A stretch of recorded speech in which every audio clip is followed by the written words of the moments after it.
I've seen the talk about how this generation of partygoers sometimes seems as if they celebrate Cinco de Mayo a little harder than they do Juneteenth.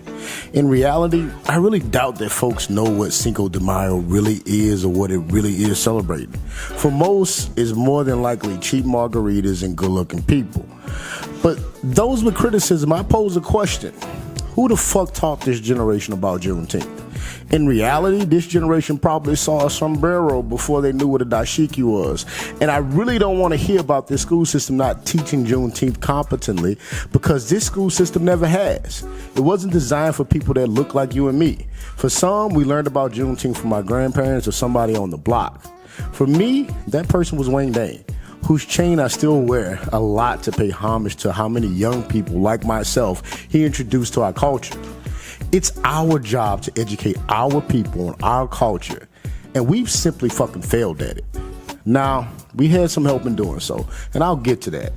But first, let's talk about Juneteenth. The history of Juneteenth, which also presents a very complicated one, which is also known as Emancipation Day, is a holiday commemorating the end of slavery in this country. What complicates it? The Emancipation Proclamation of 1863 declared all slaves in Confederate states free. But it took some time for that news to reach all over the country. In Texas, news of the proclamation didn't reach many enslaved people until June 19th of 1865, when Union General Gordon Granger announced that all slaves in Texas were free. Juneteenth is a very important holiday that serves as a reminder of the struggles and sacrifices of those who fought for their freedom and those who fought for equality in this country.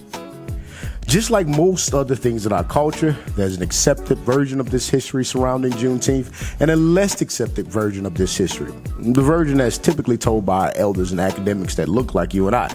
As a people, we often put less belief in things passed down and not listed in the nearest editorial. It's just kind of how we fucking rock. The more accepted version of that history often states that red velvet cake is a popular dessert in this country, with its origins kind of being unknown. While some elders would say it symbolizes the bloodshed and sacrifice needed to secure freedom for enslaved people. However, the theory of some of our elders isn't quite widely accepted.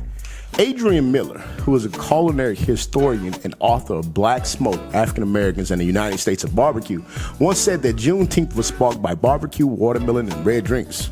Miller also stated, while these foods were a staple of Juneteenth, following the Reconstruction period, white-controlled mass media vilified black people's consumption of these foods by creating racist food stereotypes to depict black people as hog and chicken thieves and having a strange appetite for watermelon. History tells us that there was a time when we had to gather secretly on riverbanks to celebrate Juneteenth, and at these gatherings we would eat and drink red things to commemorate the bloodshed during slavery. We would eat watermelon, drink red drinks, eat chicken. Today, doing that combination together might make you ghetto, a stereotypical Negro, or ignorant in the eyes of some. The ignorance is letting this country dictate through generational mass media what we should teach, eat publicly, or celebrate. Not knowing the meaning of Juneteenth isn't on this generation. It's your fault, Granny. And for you literal motherfuckers out there, I don't mean just Granny, maybe grandfather too.